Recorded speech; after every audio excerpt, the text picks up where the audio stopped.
Bible cover. Nothing to do with me. No, it does. Yeah. They just paid $10. No, and they get a Bible cover too. Absolutely. Wait, what? Now, Aubrey has an excused absence. She told me beforehand that's different. But if you just miss and don't tell anybody, hey, by the way, I've got a wedding, or by the way. Interrogate people to say, what's Oh yeah, yeah, yeah. You go up the food chain. Was Shay aware of your said absence, or? Robert, where were you? Yeah, absolutely. Yesterday, Oh, we wasn't here yesterday? it's 6. You got options, baby. Down where? Oh. Watch, they're gone for some like hard reason. Don will tell you if you hit the remind app too. She'll let you know. Yes, if you offer, I was wondering if he was going to Yeah. but then I thought through like the Yeah, reasons it's he like, could do be you want to late, be a and I was like, I don't want to do that to him. This And sounds like an awfully small class. I'll today. take the It hit. really does. Who else are we missing? We're missing like 5. Zeta. But I don't. Ariel. Wait, Amy's been excused. He's just serving, you know. Wait, Amy's been Amy's gone. Yeah, Amy's gone. Amy, we knew Amy's got work stuff. Yeah, Oh, yeah. she's been excused. What? Yeah, the whole week That she's doesn't sound good. She's been excused. We excused her. All right. Well, shall we? So, someone's getting a Bible cover. Hunter's just eager to give it away. Where is it? Hunter, where's the Bible cover? It's like mine's a rapture occurred or something. Why am I still here? It's Veterans Day, man. You guys are the faithful. We're all the ones that aren't honoring our veterans. Maybe we should be asleep right now. I don't know. Can you what? I don't know. What's that? It's mine. We could go. How mad would you be right now if I made you get up and come here and we didn't do anything? Really? I'm not that mad. I'm a little choked up about it, actually. I would be super irritated, but it's all right. No, we're behind. We're 3 weeks behind, 2 weeks behind, so we need a boogie. So, all right, you rowdies. Proverbs 10, verse 20 and 21. Let's talk about that for a second, shall we? 10, 20, and 21. All right. No, but it is. Look at that. That would be 11, but good try. The month in November is 11.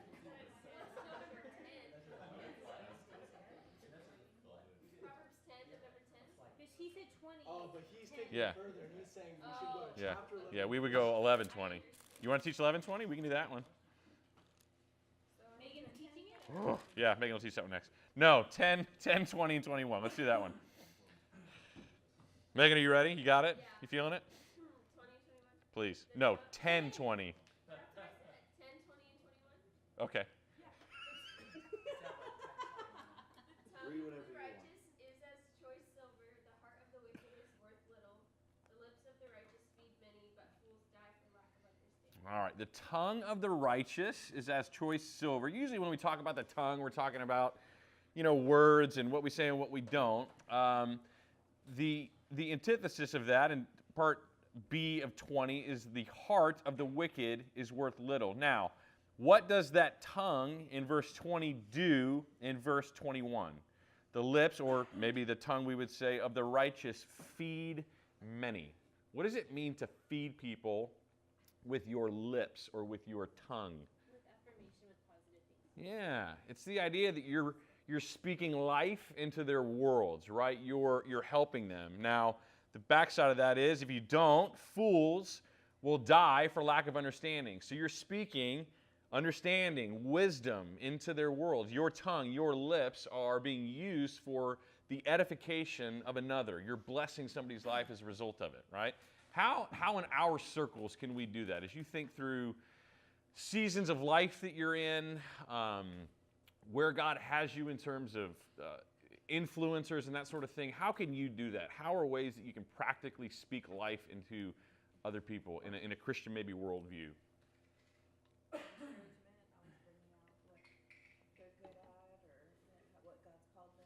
Yeah.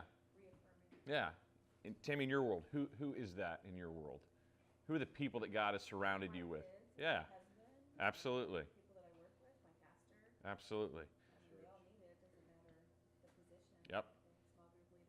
My wife is one of the biggest, if not the biggest, how do I say this correctly? Like, she puts wind in my sail like nobody else can, right? She has the ability to encourage and bless me, along with our kids. Man, she is the source of so much encouragement in our home. And I would imagine as the matriarch of your home, it's the same way, right? You have the ability to build, or also with those same lips, to, on a bad day, we can tear down. But that's a great example. What else? Megan, you're making the best faces this morning. So epic, epic. I just got to stop and acknowledge that. That was rad. It's just like that. Everyone on video needed to see that through me. What else? The things they miss because they're not here. Okay, how so? Like you go to the church to be fed. Okay. What about you feeding others? Not it pouring in, but you pouring out. Manna, you're in a world of junior high, high school kids. What's that look like in your world? I think sometimes it takes more patience. You think? Especially on the worship team, especially with the instrumentalists Hmm. and singers who Yep. are in junior high and high school. Yep. I think they need a lot of affirmation Yeah. that they're doing something, Yeah. that they're worth something. Yeah. And I think even sometimes when it says the tongue of the righteous is choice silver and it feeds many. I don't even think that is always encouragement. Sometimes that okay, you're getting a little prideful. I need you to take a step back. Yeah. It's good. And Truth. doing that still in a way that shows love. Yeah. Because that's really hard to do with Yep. a 7th grade girl, but it needs Huh? to be done. Yeah. Yeah. It's not all just about pumping people up falsely. That's like Judas kissing Jesus. Man, that's pointless, right? But do you have an ability to speak truth into people's life that may be hard, but necessary to hear? As you guys think about your life, and I mean, really, this is discipleship, right? You're entering into somebody's life and you're speaking into their world. You're giving knowledge to what would otherwise be, not otherwise, but be fools. I mean, if someone doesn't have anybody pouring into them, man, they're a boat lost at sea, right? With no rudder. They're like James 1 talks about, man, they're commanded by the winds and the waves and have no bearing in life. As you think about the world that God has put you in, maybe 3 areas just to think through in terms of just basic discipleship, right? As you spend time with people, we need to be able to teach them basic Bible, basic ministry,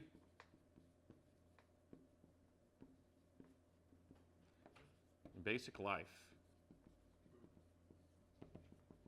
Man, that's discipleship, right? Can you guys pick up your Bible and teach them Matthew and just open it up and start walking through it? Steal all of Shay's stuff, claim it as your own. That's what I do, right? You know, just walk. Here are the P's of Matthew. Like I figured these out on my own, right? That's okay. But can you teach them about Jesus? Can you walk them through what it is to love the Lord? Can you walk them through the gospel? Just basic Bible, right? You don't need a seminary education to do that. You don't need to be 1580 on your SAT. I mean, you don't. You need to be someone that's walking with the Lord and is a step ahead of wherever they're at, right? That may be life stage in terms of, hey, I'm a collegian or I'm a young single and I'm pouring into junior high and high school students. Look, I've been there. That's miserable. I just started a life group in Clovis North with a bunch of dudes. It is probably the most insecure thing I do all week long. I'm with a bunch of guys. I'm at dudes only because I have a bunch of girls at home, and I'm trying to walk through basic discipleship principles with these guys as they're looking at me like I have 3 heads. And I don't know if I'm doing it right. I have no, I'm so insecure while I'm in there talking to these guys. They're not talking to me. They're not like girls at my home. They're like, "Bap, bap, bap, bap," and I can't get them to shut up. Guys are just looking at me, and I'm pretty sure they're there because I bring 5 pizzas every week, right?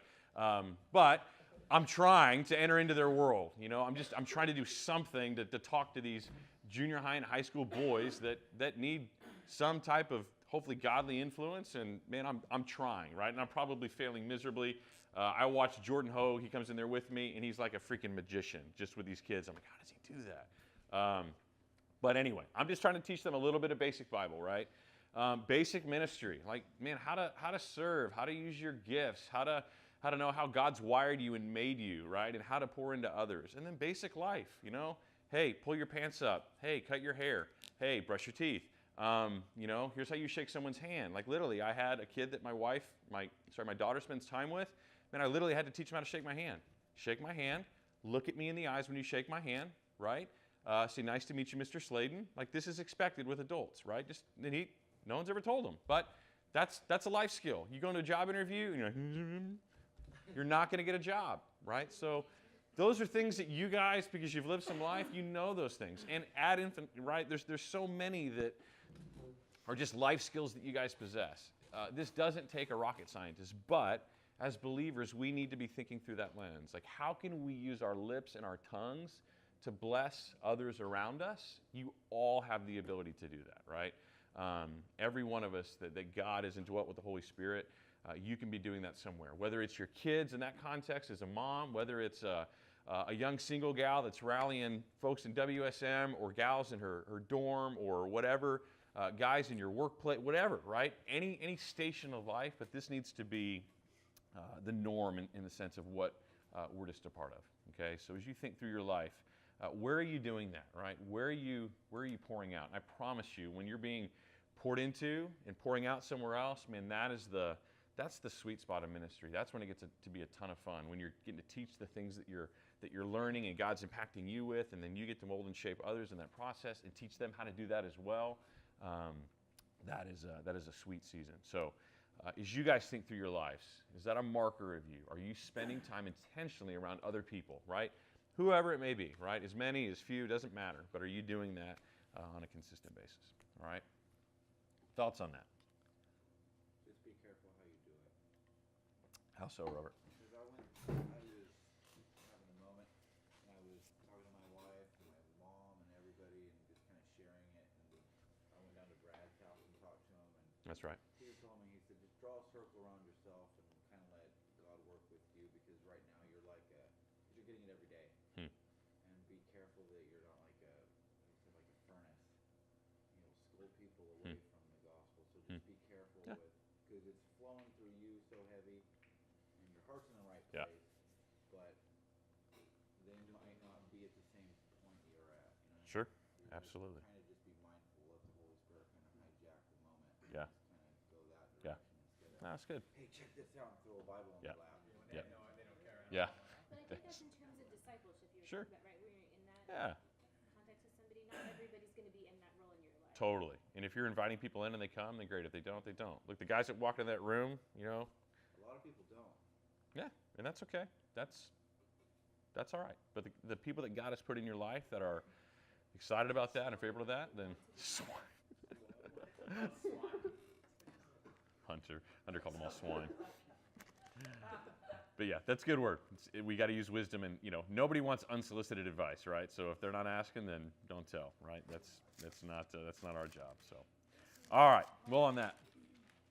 Here it talks about silver, and there's value in silver, but is gold more valuable at this time? Silver? Yeah. I'm kind of thinking, because it says with silver, so then that kind of sounds like there's humility there, because it's not like gold, like they're this righteous, like this words at the top, like they're humbling themselves.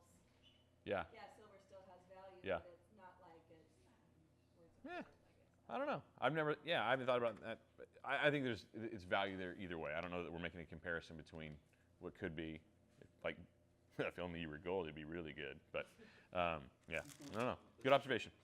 All right, shall we back to Genesis? Think we can finish today? I think we can do this. I think we can. All right. Let's pray, and then we will dive in, finish Genesis, and then we will begin our second book, Lord willing, and the creek don't rise, of Exodus this morning. So let me pray, and we'll dive in. Lord, we are grateful for this place, a place to assemble. We're grateful for your church, your bride, God, and we're thankful that we are a part of that you drew us unto yourself through no works of our own, through no foreknowledge on our side of needing a Savior, God, those that were dead in our own trespasses and sins, God, as you called us unto yourself, and dwelt us with the Holy Spirit, saved us on the basis of what Christ did on our behalf. Lord, we are so, so grateful.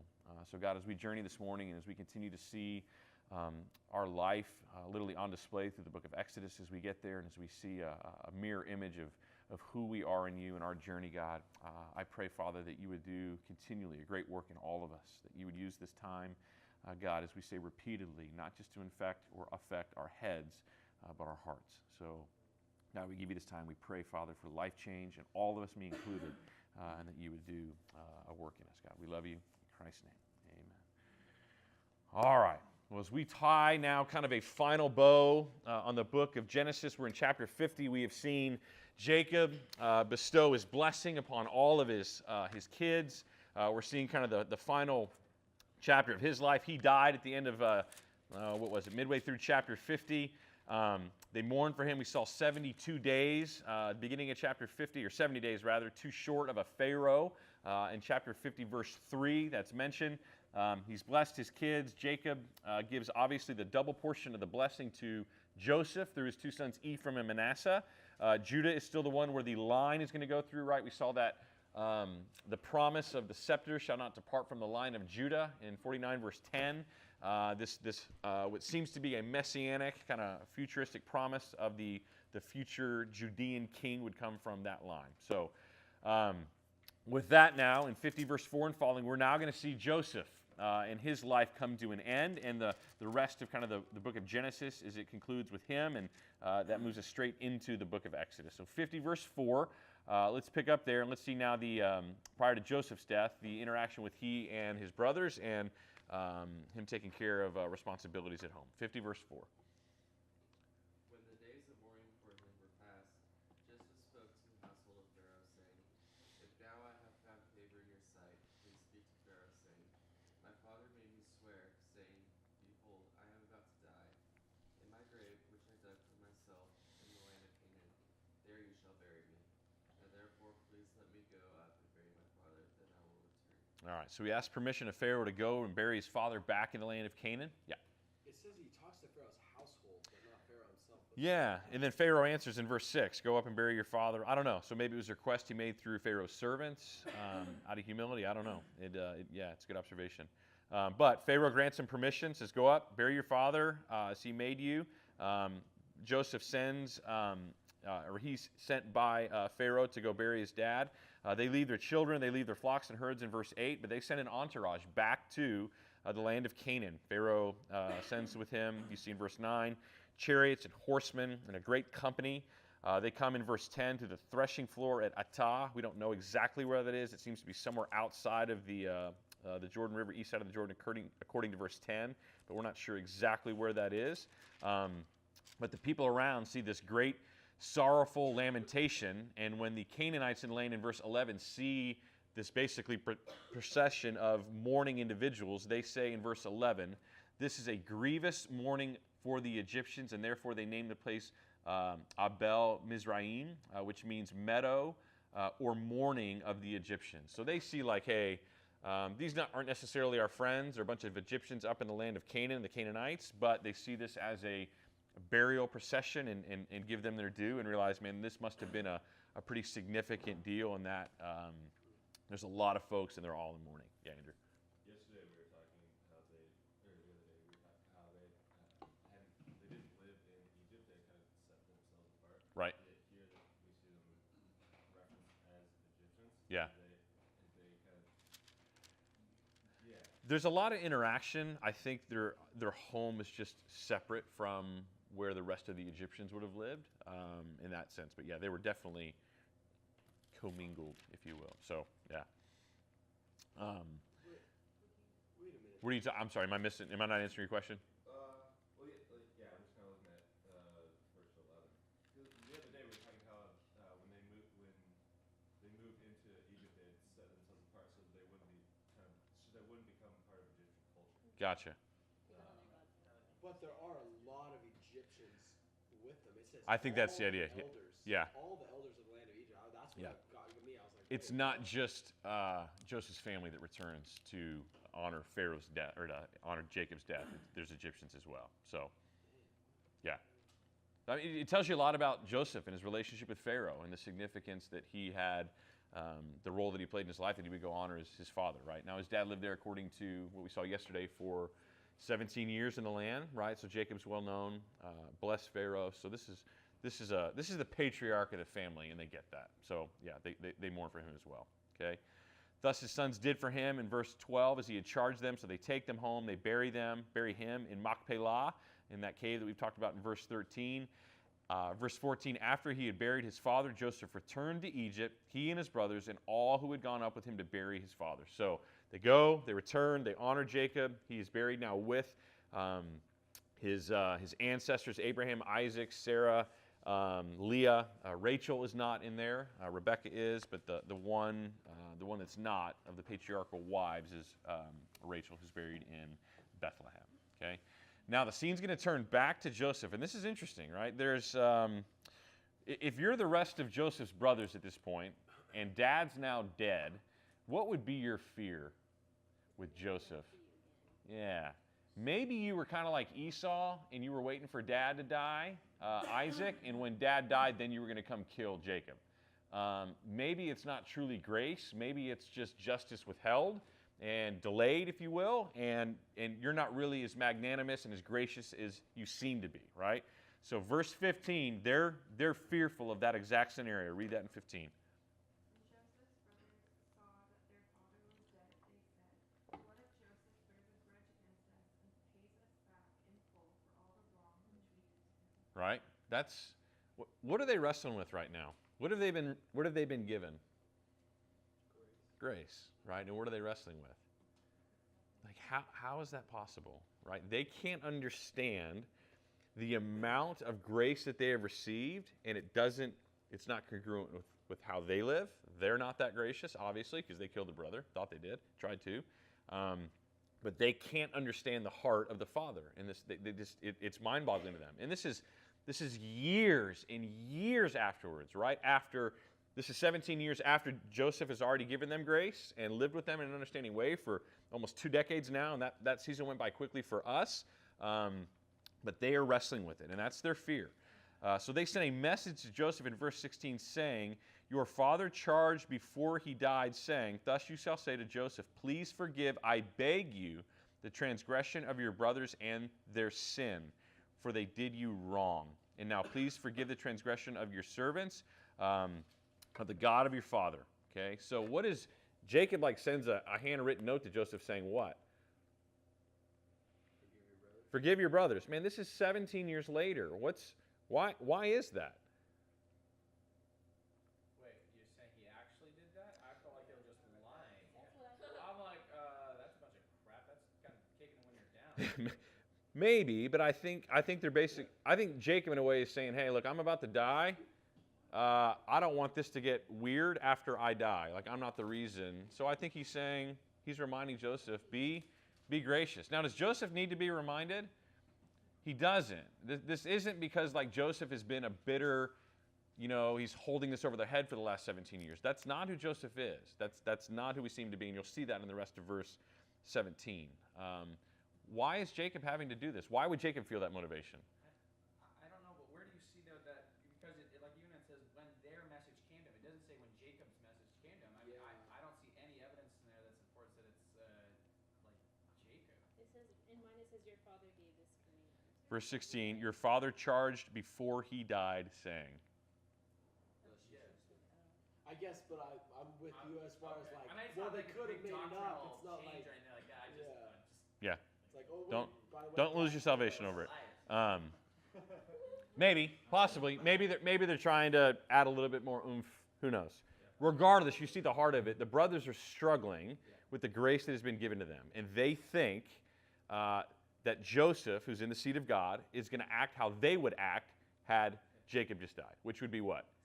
Now you're freaking dead.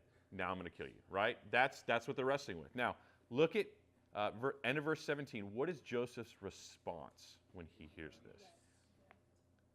Why would he weep? Because probably so far from the truth of what he actually intended.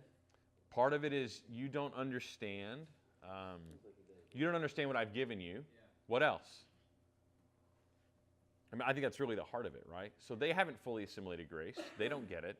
They think in some way this grace that's offered is temporary. It's less than. It's not enough. They need to earn God's favor. Yeah, Amanda. And I think this is the first time we actually say, we actually see that the brothers are acknowledging they did anything wrong. At least, we have Joseph saying, okay, we did this. Yeah.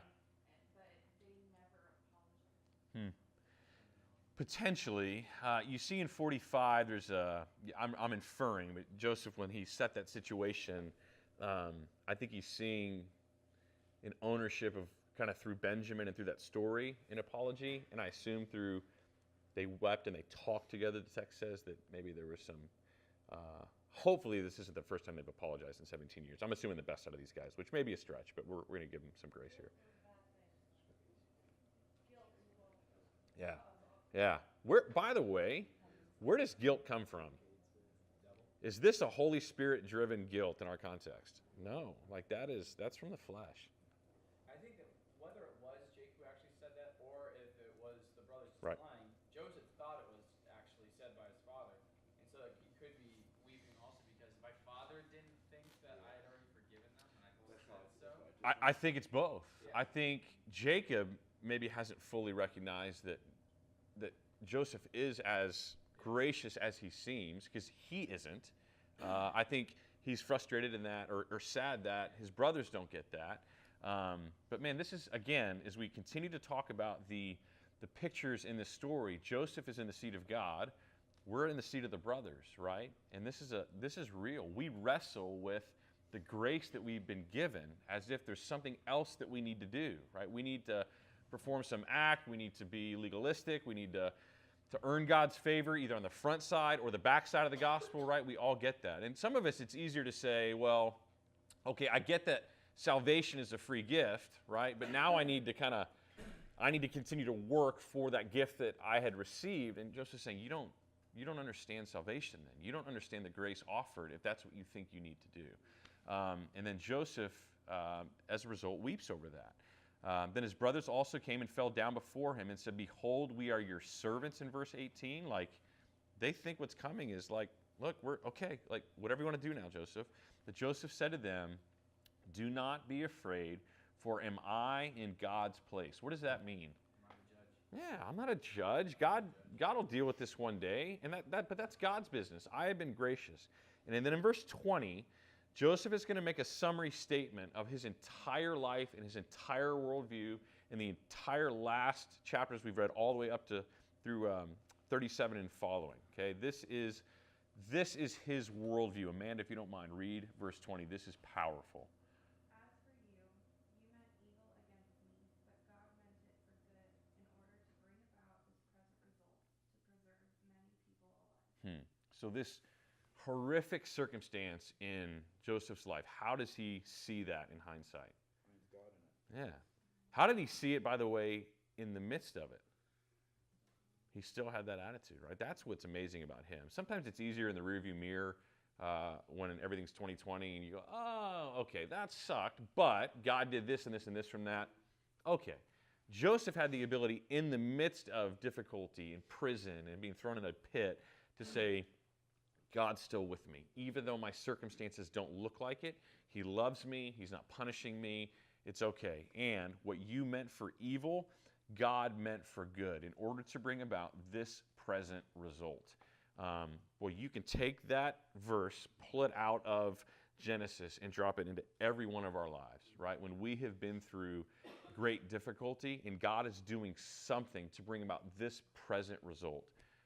What is that in your life? Things that we all wish that, man, Lord, if there was an end around that I could run around that situation as to not have to go through that, boy, that'd be great.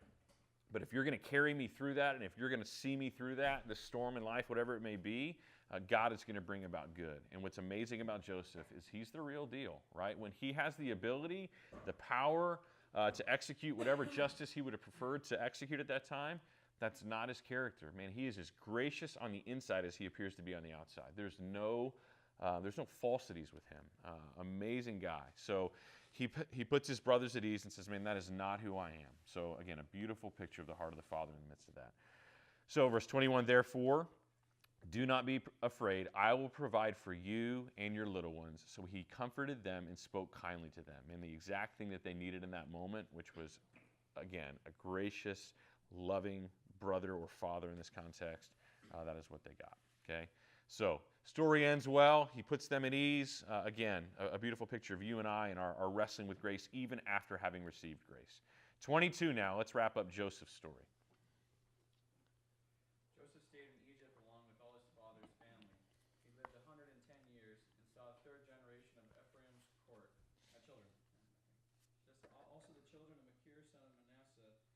placed at birth on Joseph's knees. So he literally gets to see his grandkids, which is really cool. So he's 110 years old when he dies, and gets to see now his kids' kids. So he's thrilled, dude. He's loving life. 24. Keep rolling. Then Joseph said to his brothers, I am about to die, but God will surely come to your aid and take you up out of this land to the land he promised an oath to Abraham, Isaac, and Jacob. What is he clinging to at the end of his life?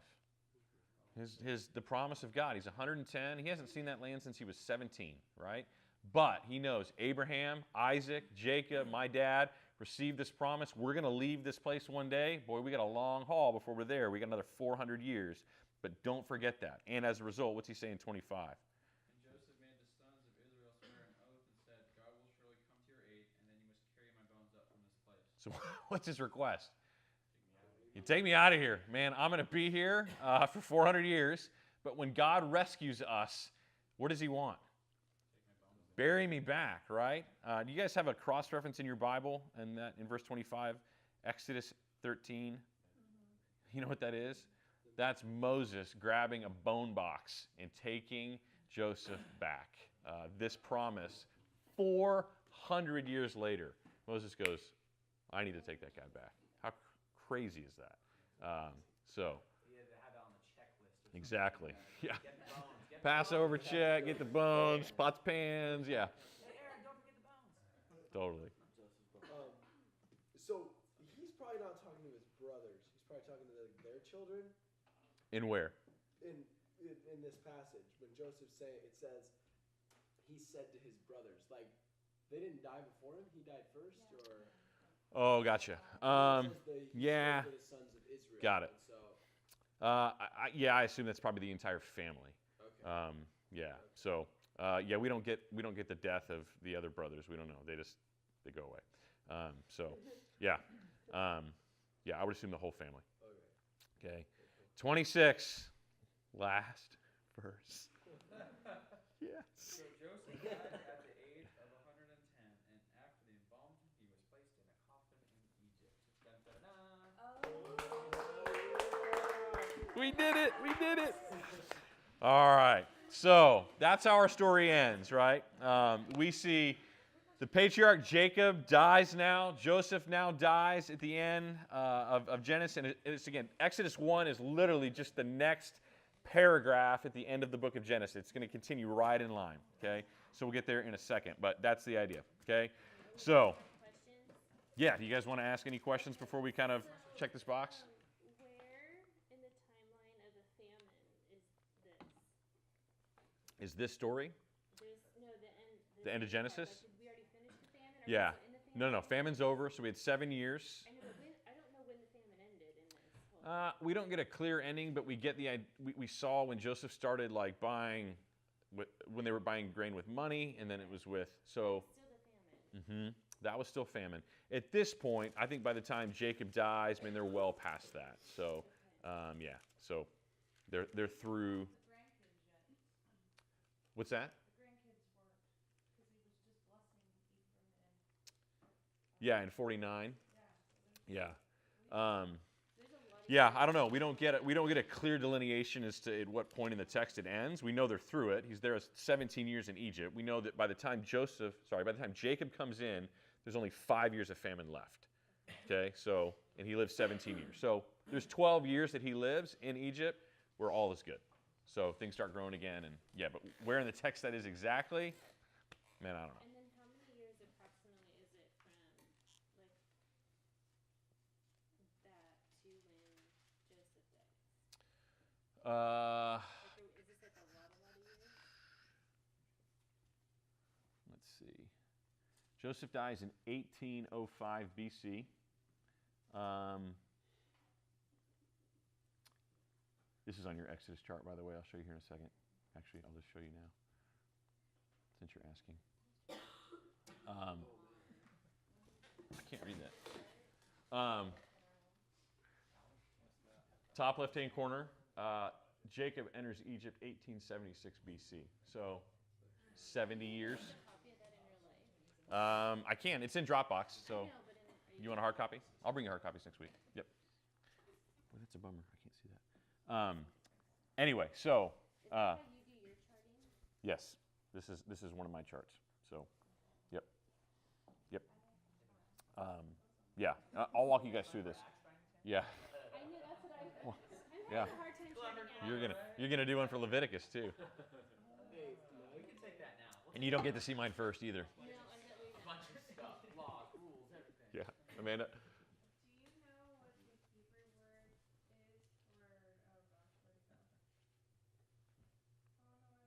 lost it. There's about a 99.9% chance whatever you're gonna ask, I'm gonna say no, unless it's a set. For Then I the word get that one. forgiveness. No. That is somewhere. Oh, 17. Where it says please forgive. Because isn't that the first place we see the word forgive in the Bible? I don't know, but I can look that up. Yep, I get a Bible program that's really smart, smarter than I. Yeah. So, what else on Genesis before we move into Exodus? 17 years he's in Egypt. Where does it say that? I was trying to look for that. Math. Yeah, we're just doing the math on when he comes in and when he dies. It said in here. Yeah, he dies at 180. No, not Joseph. Jacob. Jacob. Yeah, 147. 147. He comes in at 130. He's 130 years when he enters the land of Egypt, and then 147 when he dies. Yep. There you go. Cool. You guys. What just happened? Did you answer my question? I don't know. You guys are brutal. Apparently, I do a horrible job at answering the questions you're going to ask. I'm just going to start saying stuff because I don't answer it anyway. Possum. Okay. It's the wrong answer either way. It doesn't really matter what I say. Go ahead. Okay. Okay, so how long after Jacob dies is it until Joseph dies? I don't know. That's a great question. Yeah. Lots and lots of years or not a lot of No, I would say you're probably looking at less than 50. Okay. Yeah, so not a ton. So I'll give you some more timeline in Exodus chapter 1 as we kind of work through some of this, just to give you an idea where we're headed. A couple things as let's move into Exodus, shall we? Okay. Number one, we're behind. So you guys, if you started your reading on redemption, great. If you haven't, don't sweat it. Okay. We're basically reading 3 chapters a week, more or less. Okay. It's an easy book to read if you can't read 3 chapters. Dude, I read like half the book on an airplane. I love it, but It's I'm thick. Slow. I'm just like. Well, this is a take time to read book. This is not a plow through it book. Okay, so here's the commitment I'll make with you guys.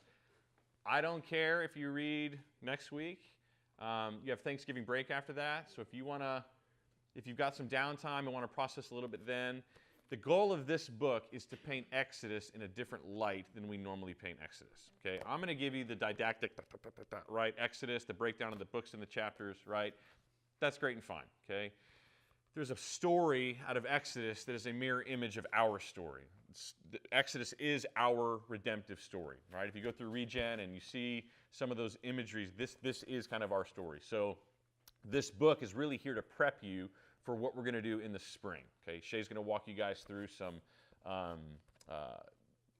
real life, like kind of, for lack of a better word, like Regen kind of for dummies, right? Because that's what I need. So this book will begin to kind of prep you for that. So it's just another way to look at it. So again, just what I want you to do is to have finished this book by the time we finish Exodus. We're going to spend hopefully 3 weeks in Exodus, which means for Mike like 5, but we'll see. But that's the idea. But that'll give you a great overview. Okay, it's a story of our bondage, our need for a Savior, a deliverer that comes and rescues us from the sin that we can't get ourselves out of. The Red Sea crossing, the Passover, the moment of, the security of our salvation, and yet we find ourselves then in the wilderness where we're lost and still groping and trying to return to things that we once knew that we've been freed from, but now are returning to idols in the past. That's our life, right? Those are our stories, and yet knowing that there is a more supreme, better way to go that we continue to fight, and yet we find ourselves battling between idolatry and the God that saved us, right? That is our story, and that is the book of Exodus, okay? So, yeah. Okay, sorry, real quick. Forgiveness Mhm. in Genesis is the word nasa, and it means to lift, bear up, carry, or take. So that's not Google. That is a Can you interlinear say it one thing. more time? Yeah, it means to lift. Oh. Yeah, it means to lift, bear up, carry, or take. So This is interesting. Was It's that not the question? Google, That's but is that that- that that's- word in Hebrew? Oh, NASA?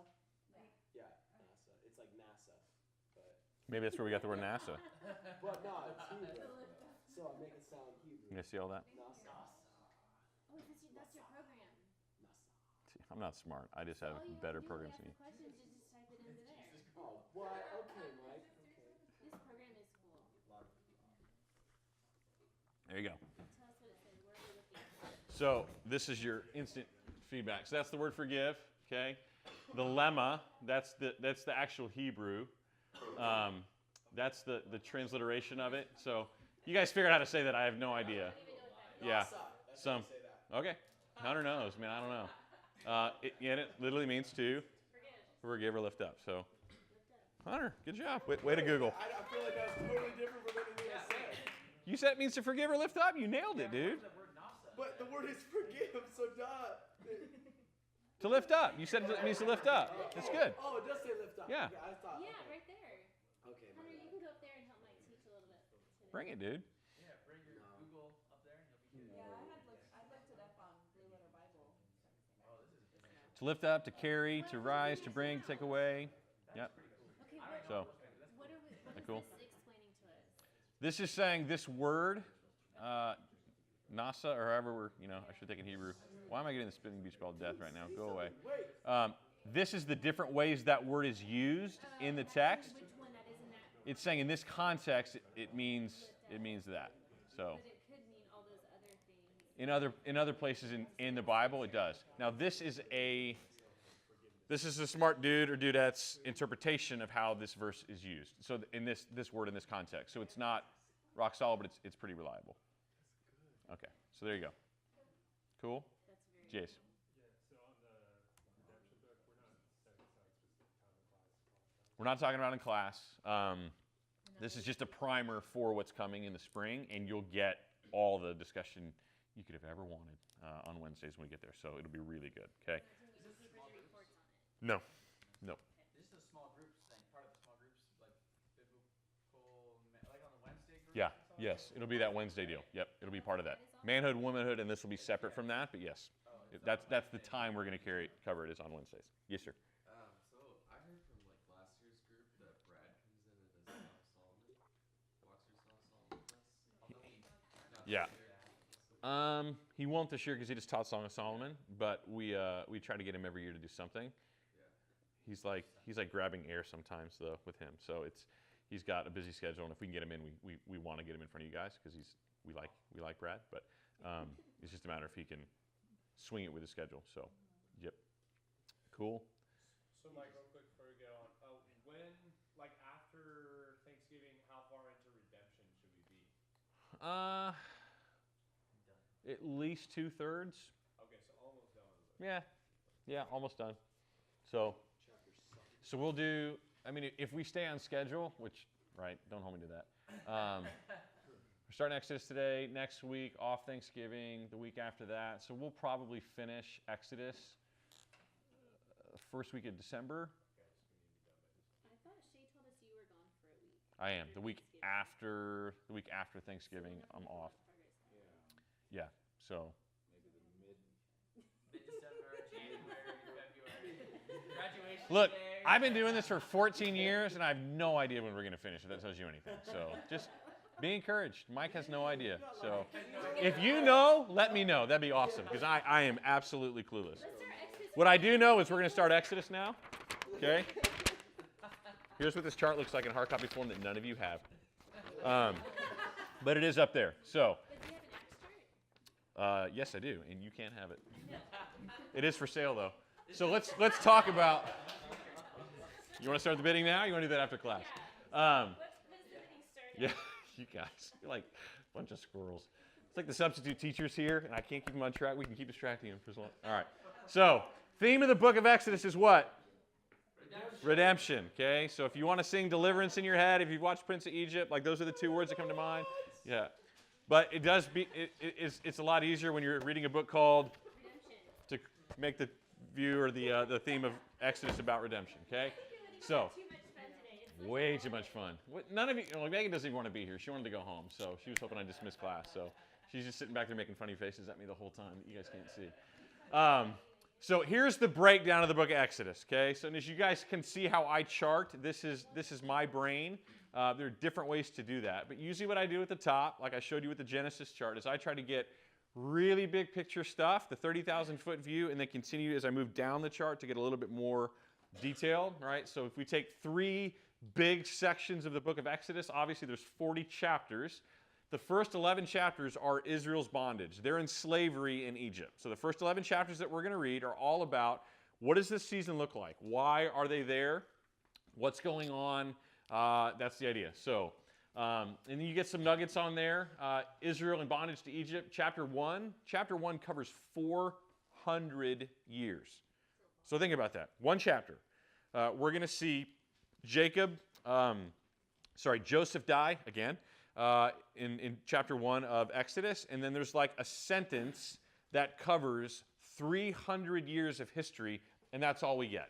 So we get 100 years and then 300 years, and that's it. So chapter 1 covers a ton of time and a lot of details that we don't get. What we do see is that God is growing his nation. And we're going to see we went from 70 people to hundreds of thousands to potentially millions. At this point, really, it'll be over 1 million individuals that are living in Goshen that are now Hebrews. Okay?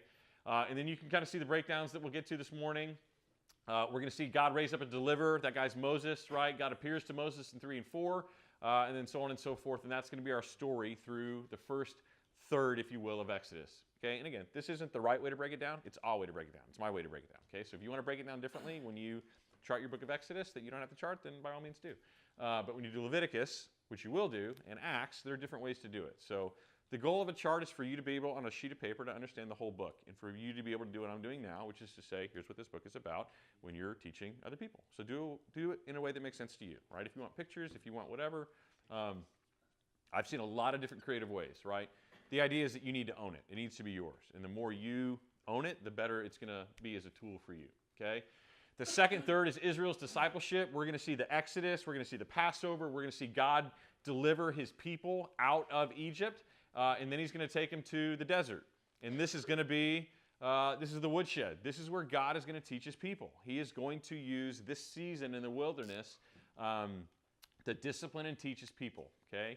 And you're going to see all this these lessons that they learn out there about food and water and shelter and the basic needs of life that they have to depend on God for that they don't have anymore. And they're going to struggle, right? And then the last portion of the book of Exodus is Israel's revelation. This is where we're going to see the giving of the Mosaic Law. Chapters 19 through 24 are the giving of the law. We're going to walk through that.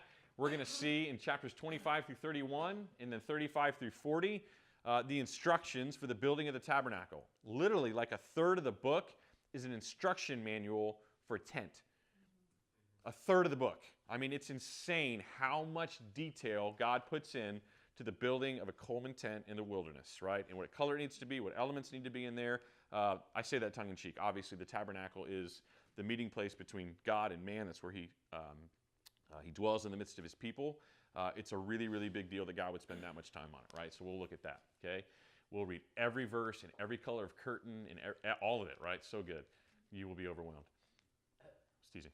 We won't read all that, okay? And then they're going to enter into this new covenant with God with the giving of the law, and then they're immediately in chapters 32 through 34 going to break that covenant, and we're going to see how God responds to that, okay?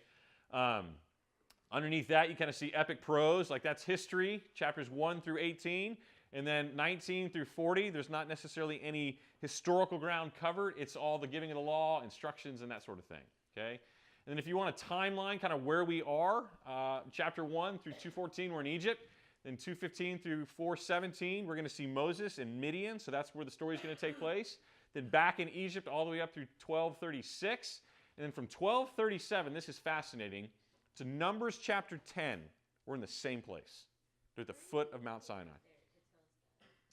The third box down, sorry, I can't point at it. I don't have Shay's handy-dandy finger. Go right above the red. You see the boxes that go across that say Egypt, Midian, Egypt, Sinai? That's where you're right. Okay. So they're going to be at Mount Sinai from 19:3 all the way through Numbers chapter 10. They're going to be sitting at Mount Sinai. Okay? It's going to take them, back up one square, rectangle, 3 months to travel there out of Egypt to God's holy mountain, 2 or 3 months. And that's kind of the process that they'll go through. Okay, so that's the big picture of the book. All right? I gave you some notes just on pharaohs. You don't need to know those, but we always get asked, what pharaoh is this, what pharaoh is that? We're going to see, by the way, by the time we finish chapter 1 of Exodus, there are 4 different pharaohs that we've met. So, I mean, we're blowing through Egyptian history, okay? So just to give you an idea.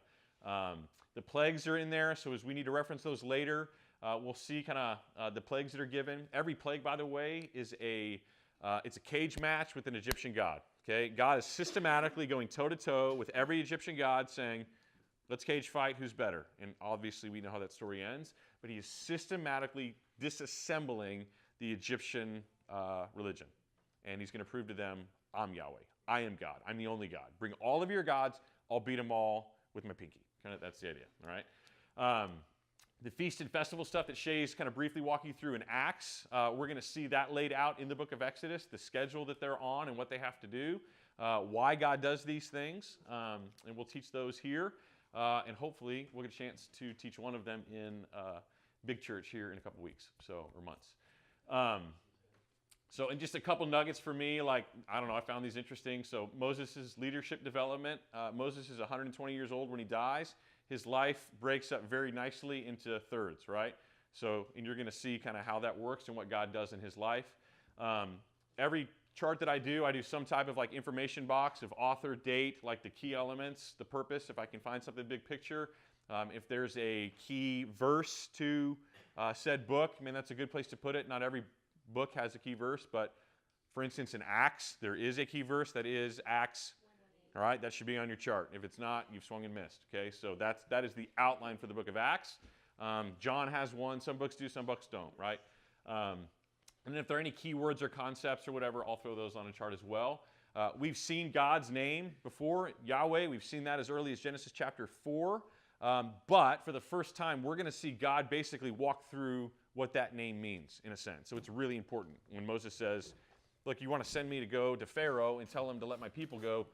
Who do I tell them that you are? Because they don't know you. They know a bunch of other gods. They don't know you. And then God gives this really cryptic, weird answer. So that's incredibly not helpful in understanding who God is. But it's the best our finite minds can wrap themselves around.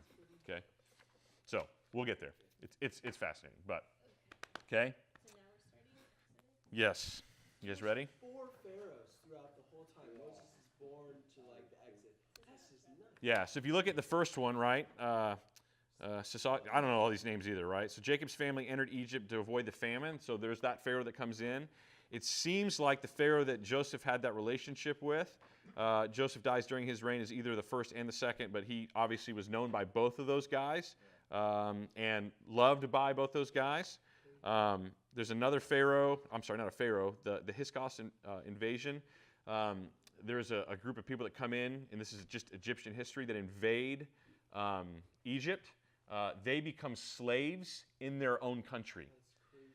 So part of the reason that they're freaking out about this nation that is giving birth to kids like they're on steroids is they were once slaves in their own nation, and they don't want that to happen again. So they realize, oh my gosh, we're the grasshoppers, they're the ants. If they figure this out one day, we're screwed, and they're going to overtake us. So let's subject them to slavery before that happens.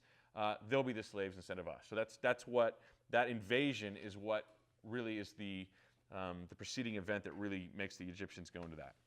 Okay, and then in Exodus 1 verse 8, we'll read this morning, if we can get there.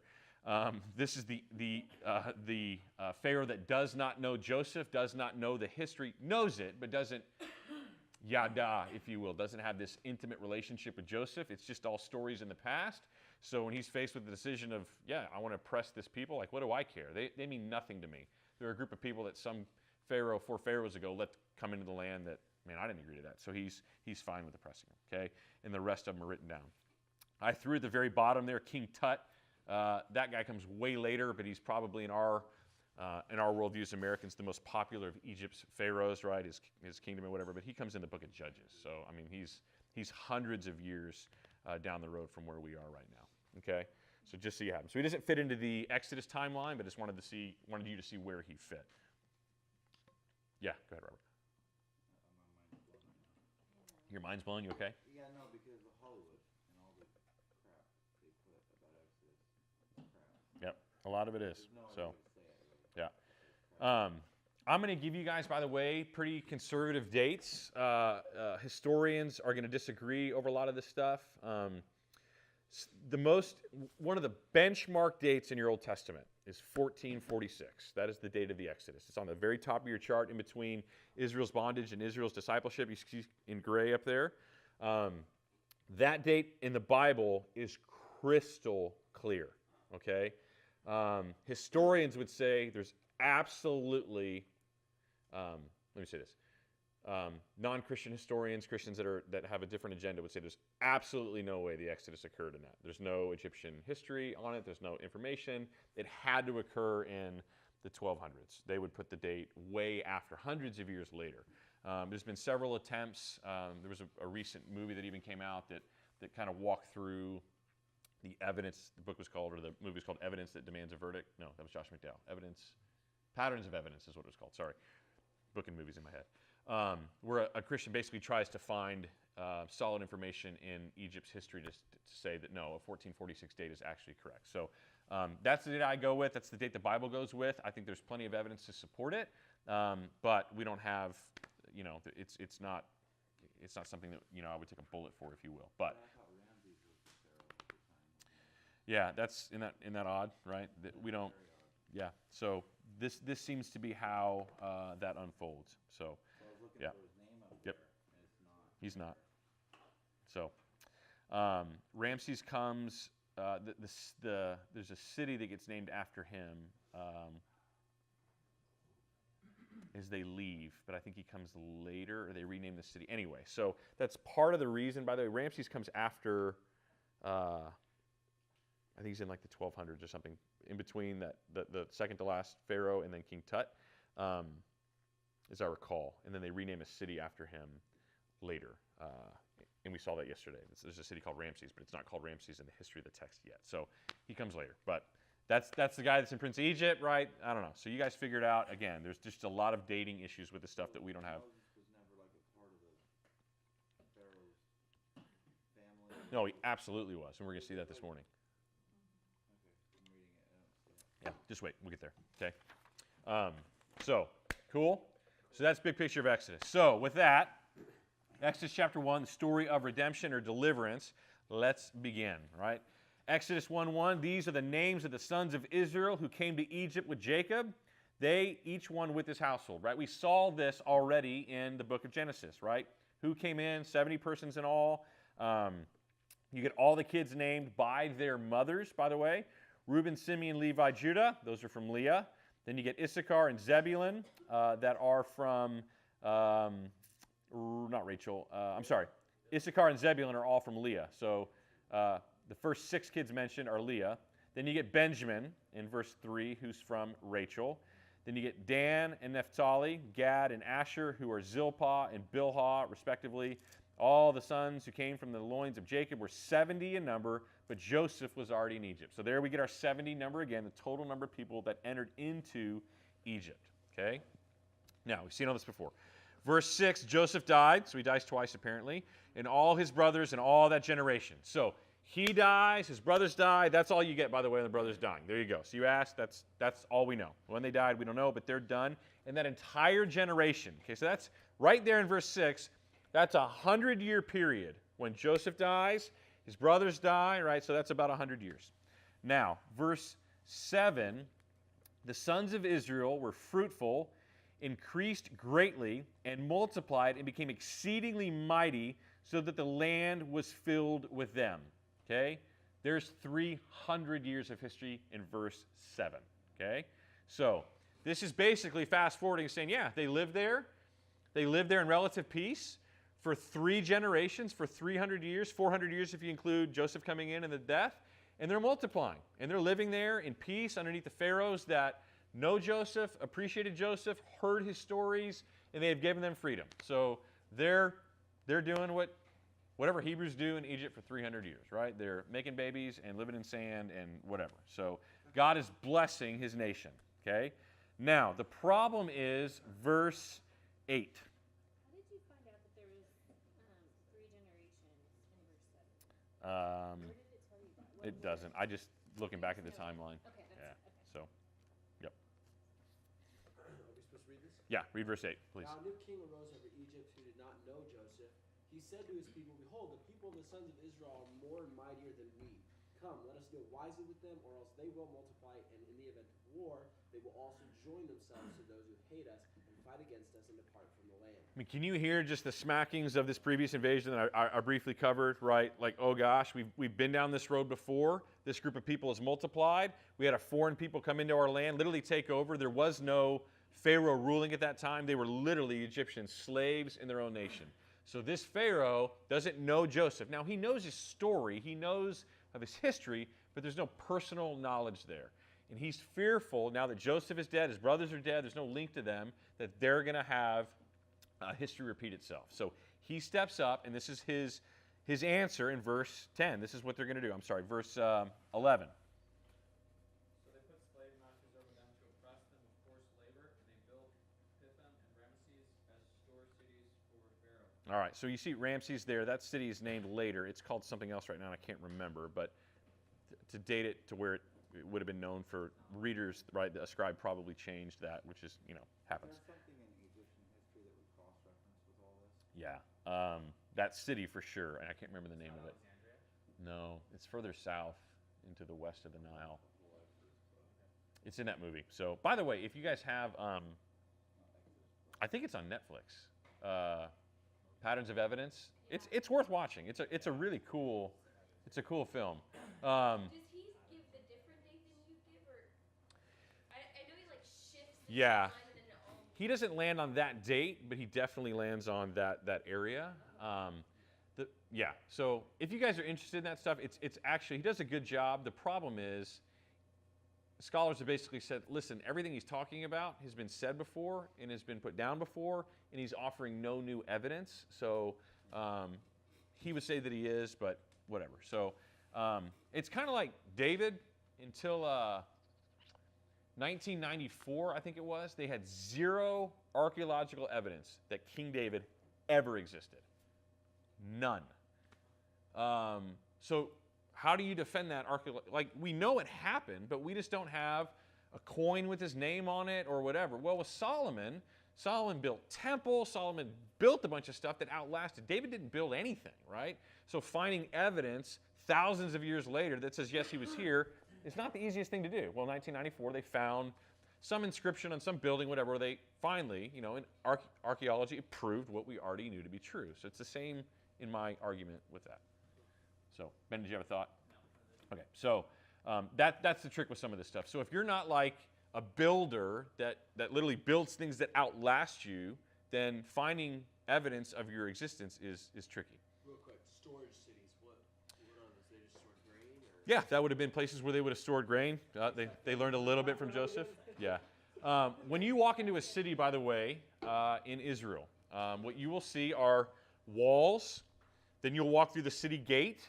And in the city gate, depending on what type of gate they build, there are like rooms. You've got think about a hallway that you would walk straight down, and then on either side you would have these rooms, and they would be used to store grain or water or whatever trade product was coming through there, salt that you would trade with people coming in and out.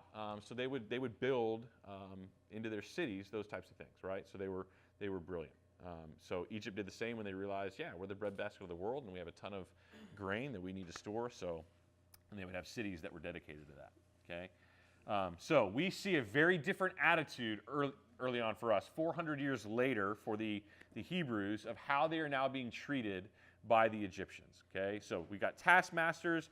They are now building Pharaoh storage cities and cities. Okay, but the problem is verse 12. What happens when you afflict these people?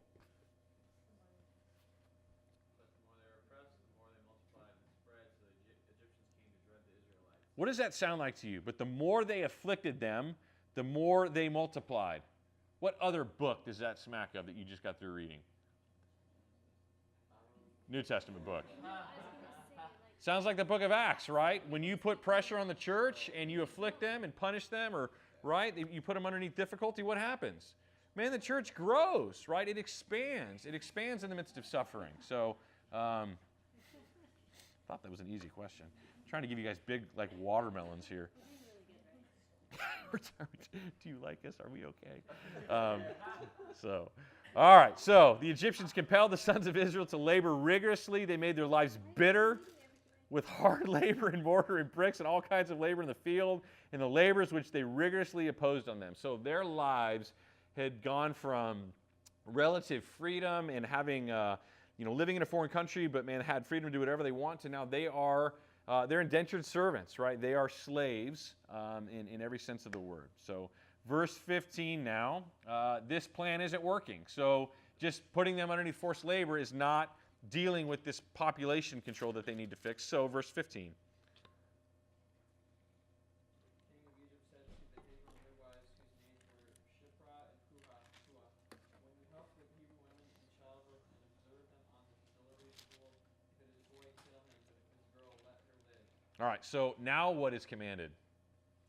This is genocide. This is infanticide. This is when you are being, when you're the, what's the word in our culture? A midwife, thank you, it's in the text.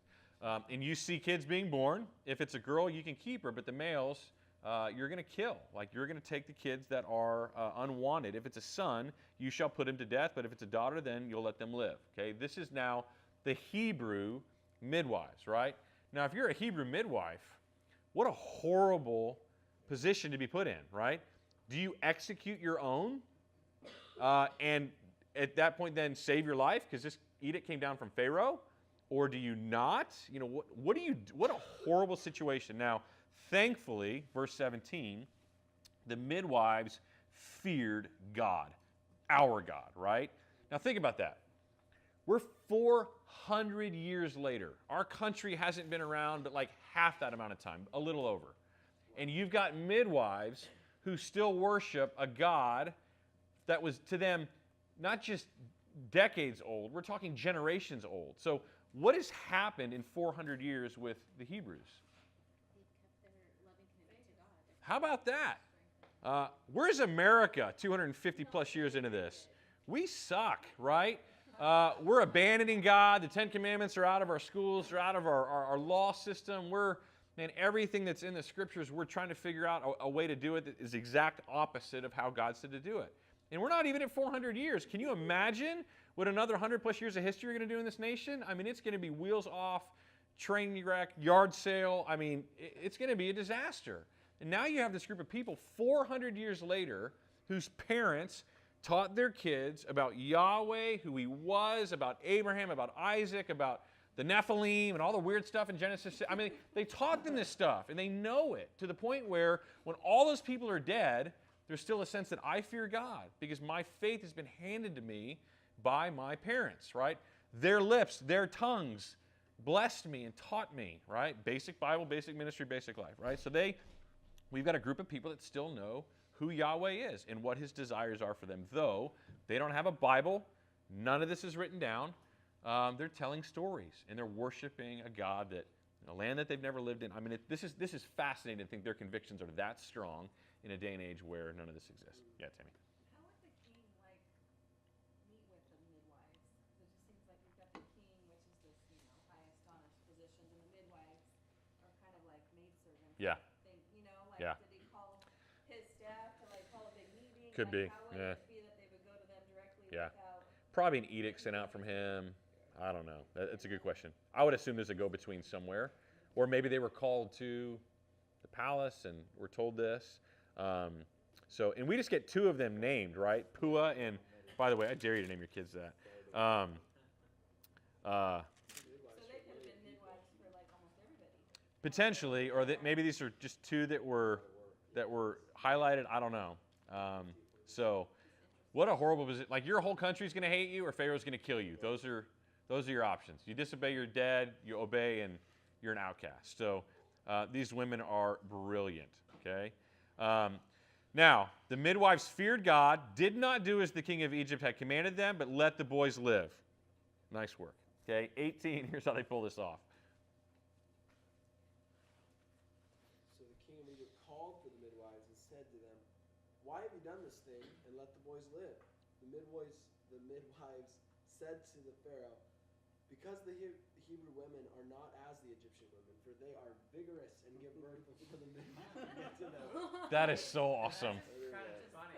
That's like a, yeah, that's like a, like, They have let me, business. let me warm up my backhanded slap to your soft Egyptian women that are like, you know, painting and toiling in childbirth. He's like, man, these women take a lunch break, eat a sandwich, and have a baby, and then they're back at it, right? Like they're not whiners. They get, it's just, he's basically saying, they're basically saying the Hebrew women are tough, and the Pharaoh, your women, your Egyptian women they're weak sauce sissies, and they take forever to get this done, and they're gone and done this by the time we get over there. So obviously this is a lie, right? But you figure this out if this is good theology or not. But God seems to honor this a lie. So I don't recommend it. I'm not going to teach this to my kids. You figure that out. We're going to see several instances in the text where God honors lying, but whatever. My wife did a Bible study in Genesis, and I just remember making a comment when she was studying it that Pharaoh says, "Let the girls be born, kill the boys. They're the ones that are a risk." And yet the entire storyline is the women are subverting his plans and destroying his intentions. It's good. Yeah. He Yeah. underestimates the women. Yeah. They're the ones who are- Yeah. who are winning. Yeah. Yeah. The women are important, right? Yeah. And let it be clear, had we not had women in the church would be dead. So, I mean, women have done their job and then some. So, males, we need to step it up. The ladies have done their job for a long time. Yes. Yes. Just when I'm speaking of Egyptian women, not the Hebrew women. And definitely not any of the women in here. Yeah. But yeah, they are. It's in the Hebrew. I'd show you in Logos. I just don't have it open right now, but that is the text. Anyway, so these women find a way to disobey Pharaoh, subvert his plans, yet not get executed, and they're still very much loved by their people, right? And I think the beauty of it is that they have this heritage and this God that they cling to hundreds of years later, okay? So God was good to the midwives, and the people multiplied and became very mighty, and it came about because of the midwives feared God that he established households for them. So this horribly difficult conundrum that they got put in, this decision that they had to make, which had to be awful, God blesses that. God honors them, gives them kids, gives them households to have. I mean, God blesses them in the midst of that, okay? Then Pharaoh commanded all his people, saying, every son who is born you were to cast into the Nile, and every daughter you were to keep alive. So great, we can't get to him on the birth stool, but if you find any male child, you huck him in the Nile. Like that's at any point, before, after, whatever, you get there, we're gonna kill him, okay? So think about that. Chapter 2 now, we're going to begin to focus on Moses. Can you imagine trying to hide a newborn child? I mean, they cry when they're hungry. They cry when they poop. They cry constantly. There's no way to tell them to shh and be quiet. And this is a rough spot. It says every boy that is born.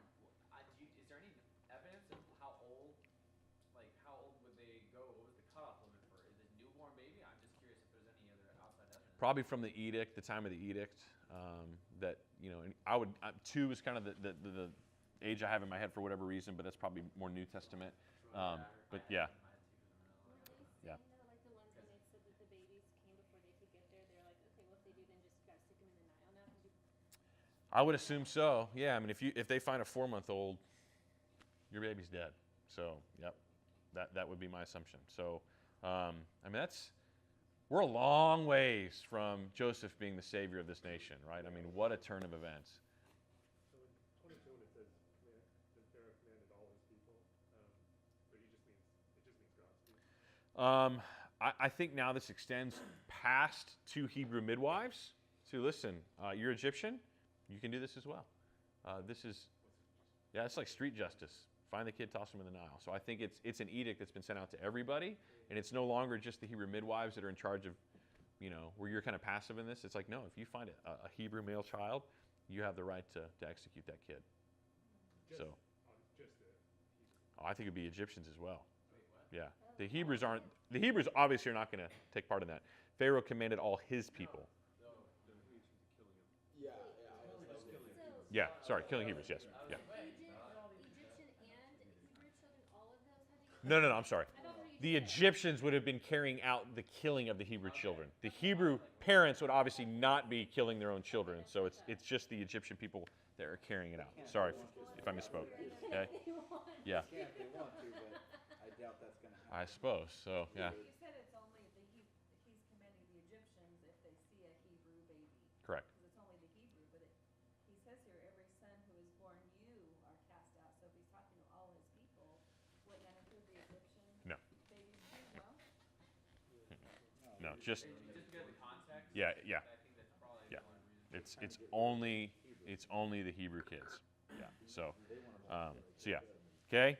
Now we're going to shift our story back to chapter 2, and now we're going to shift to a family within this culture. And again, you're going to see more evidence of this idea that even in isolation, even in Egypt, we've got a group of people that love God and know Him very well. 2 verse 1. Now a man from the house of Levi went and married a daughter of Levi. The woman conceived and bore a son, and when she saw that he was beautiful, she hid him for 3 months. All right, pause there. What do you notice? 2:1 in 2:1. What do you see there? How do they know that? It's 400 years later. Do they know what tribe they're from? Yeah, I mean that's important to them. They're hanging on to their heritage and who they are, right? So they've got marrying happening within the tribes, which is a biblical concept, right? They could marry outside the tribes, but we've got 2 people that are trying to maintain their heritage, both from Levi, a man and a woman from Levi. Okay. The woman conceived and bears a son. Now, obviously, this kid is Moses. We know who this kid is going to be. The kid's beautiful. She tries to hide him now for 3 months. And again, that had to be a miserable job. Is that all we know about Moses' father? This man from the house of Levi? Yeah, we get her name. Moses, son of. Yeah, son of Levi. Yep. So he's not son of Levi, but yeah, from that house. So yeah.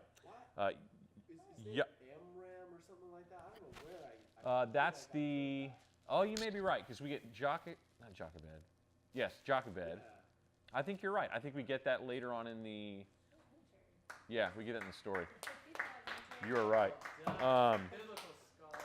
Where do we get that? You didn't answer the question. Mike didn't even know. The 10 Commandments. Turn to 6:20. There it is. Amram married his father's sister Jochebed, and she bore Aaron and Moses. The length of Amram's life was 137 years. Hunter, you get 1/4 of a bonus point on your final. 1/4 of a bonus. Quarter point.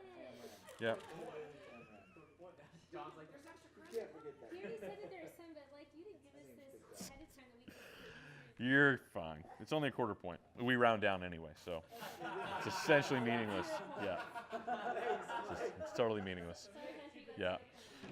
Just wanted to screw with Don's head one more time. So yeah, but if you guys tie, he basically beat you though. Yeah. So he had a kid with his dad, with his aunt. Apparently. And there are His father's sister. Yeah. I need to look up that. Hold on. The genealogy. Yep. It's going to get weird. you had options, yet you chose. I need to look that up. But yes, that's what the text seems to indicate. That word again. Nothing like keeping it at the family, I guess. Yeah. Well, thankfully we're going to get there with the book of Leviticus where that all gets outlawed, but I don't know. Oh my gosh. That is Would you try to sing in your own tribe? Because I rarely hear people that are like, oh yeah, I'm from Leviticus and I'm Dan. Yeah. Like, Yeah. Back then, I don't know. They certainly would have married within their people. The Levites later on could only marry fellow Levites.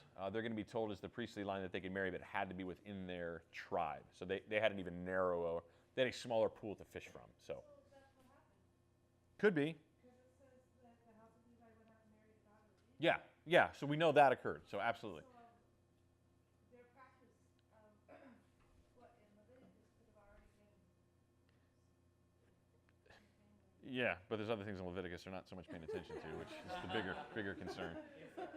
Yeah. If a woman marries a man, would she then call herself the man's tribe, or would she keep her lineage? She would transfer in, but I think for ease of the Levites, God just said, you got to marry within Levi. So just, we're calling it what it is. So yeah, but she would transfer in, yeah. She would come underneath the headship of her husband. Yep, yep, yep. So then it would sound like a Levite's marrying a Levite even though they weren't, because then she becomes a Levite because she married him? No, she would just come underneath the protection of her husband. She wouldn't become a Levite per se. Her kids could be. It doesn't change anything for her. So, no. Explain what you just said again, though.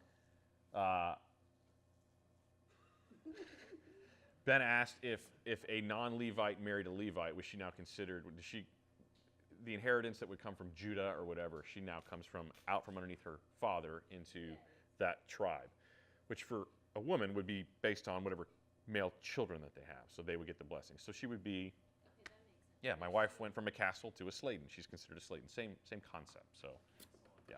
All right, let's throw it off there for a minute. There you go. You with me? All right. You guys ask the funniest questions. So it's all good. It's all good. We'd like to get you to like. Let's see how much Mike doesn't know. What I can say about is this wicker basket in verse 3.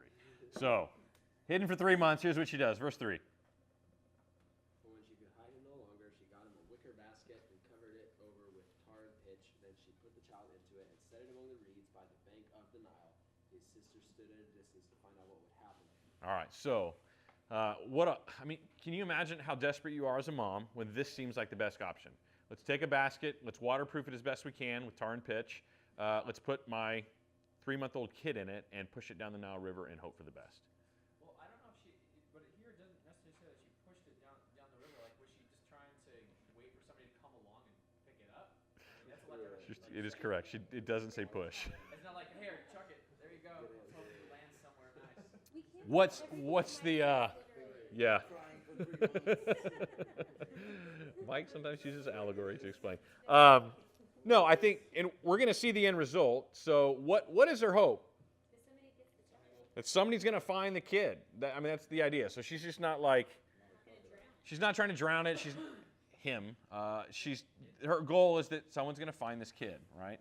And you've got Miriam, by the way, in verse 4, older sister, watching now her brother going down the river. So you've got Aaron, by the way, he's the oldest, Miriam, and then Moses, who's the youngest of the three. His sister, we see her for the first time in verse 4. We're going to see her all throughout the book of Exodus, Aaron as well. Both of them are going to be on stage. But this is the first time we are introduced to her. Okay? Now, it just so happens by the sovereignty of God, verse 5. The daughter of Pharaoh came down to bathe at the Nile with her maidens walking along. She saw the basket among the reeds and sent her maid, and she brought it to her. When she opened it, she saw the child, and behold, the boy was crying. And she had pity on him and said, "This is one of the Hebrews' children." All right, so who finds Moses? Pharaoh's daughter. And does she clearly understand that this is not an Egyptian kid? It's the first thing she says. This is one of the Hebrews' children. How does she feel in that moment? Compassionate, right?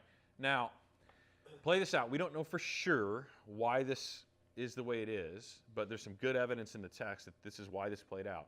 Why would Pharaoh's daughter see a son that's been discarded, feel compassion for that son, and bring that son into her household, knowing full well that he's Hebrew? I think God put that into her, that compassion into her. Certainly, practically speaking, why would that be? I think it's hard for a woman to like want to kill a child. I mean, I don't know. Totally. See somebody in need, some baby in need. Well, it just humanized it now that she's got this It's baby and personal. it's crying, you know, so it's not, you know, it's like personal now. It's in her circle versus, oh, it's just those other families that Yeah. you're not tied to, but Now, now it's like, Who do you have to go explain this to? Your dad. Your dad, who just said what about every Hebrew male? Kill them all. How's that conversation going to go exactly? Hopefully better Awkward. because it's So- the daughter. Take this further. This isn't just the compassion of a woman, which it is. It's not just humanizing, which it is. Why would Pharaoh say, you can keep the kid? Think about this. Maybe not have kids. Yes, that's part of it. What else? If you now have if your daughter has a male child, what does that tell you about Pharaoh that he's so willing to keep this kid? What if Pharaoh didn't have a male child? can carry on his lineage through Moses. So potentially, maybe, we're not sure, Where does that put Moses then? To be the next Pharaoh. It's completely possible. No, we don't know for sure, but it's odd that he would be so willing to say, yeah, my daughter can keep this Hebrew kid who I just commanded all of them be executed. All. And they know that's a Hebrew kid. But if there's prejudice between Egyptians and Hebrews, couldn't he just as easily just, as the Pharaoh, grab a concubine and well, maybe he was infertile. Keep it. It's hard to figure out. Yeah, there's lots of different ways you could get there for sure.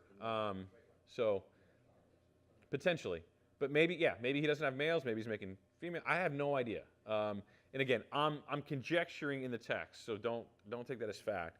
But it is a possibility, and commentators have suggested that would have been a likely possibility.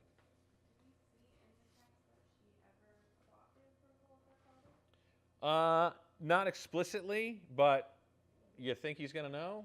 And like, hey, where did this kid come from? Like, you didn't have a kid yesterday, now you have a 3-month-old.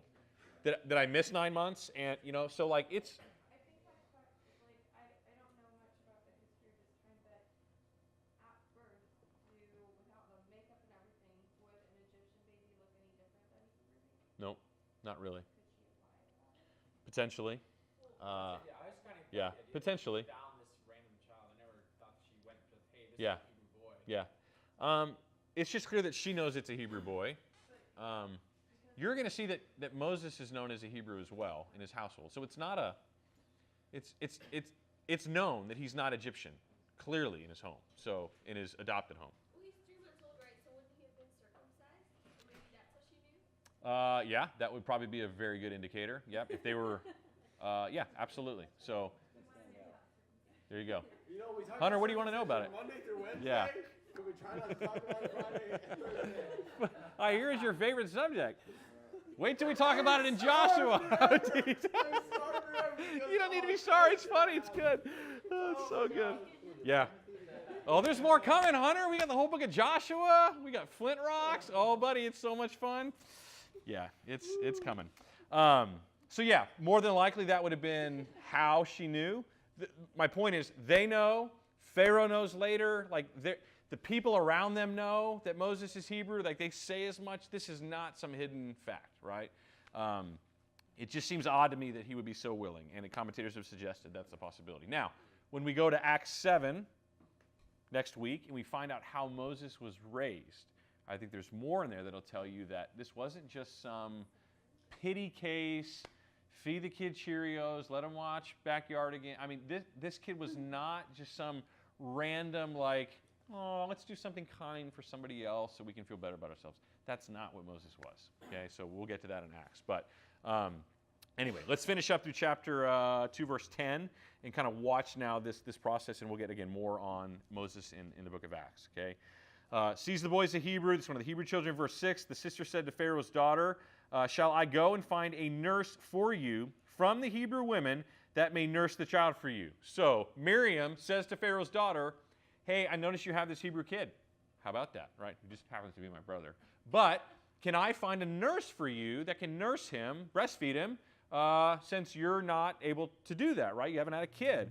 And Pharaoh's daughter said, yeah, go ahead. So the girl went and called the child's mother. So Pharaoh now is returned.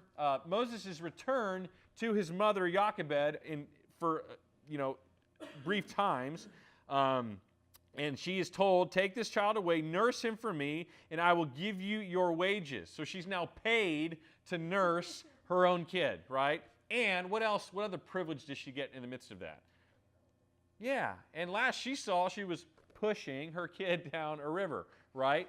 So does she know if this kid survived? I mean, God's just being super gracious. Chris didn't even see it, so he's asleep over there. So that's all right. Anyway, so the woman took the child and nursed him. Verse 10, the child grew, and she brought him to Pharaoh's daughter, and he became her son. And she named him Moses and said, because I drew him out of the water. Now, what does the word Moses mean? To draw out. What is Moses going to do in another 80 years? He's going to draw his people, right? So it's got this very clear double meaning. I took him out of the water to draw him out, but yet he's going to draw his people out of this deal, okay? Now, as you look at the timeline of Moses, that is the first 40 years of his life. That's all we get, okay? We'll get a nugget in Acts chapter 7. We'll read that next week. We'll get a little bit more there, but that's the first 40 years of Moses' life, okay? So by the time you see Moses, chapter 2, verse 11, he's my age, okay? So just to give you an idea of where we're going, okay? So let's end there. We'll pick up next Thursday on the rest of his life and his development and what God's doing in this young man's life, all right? See you guys next week. Happy Veterans Day.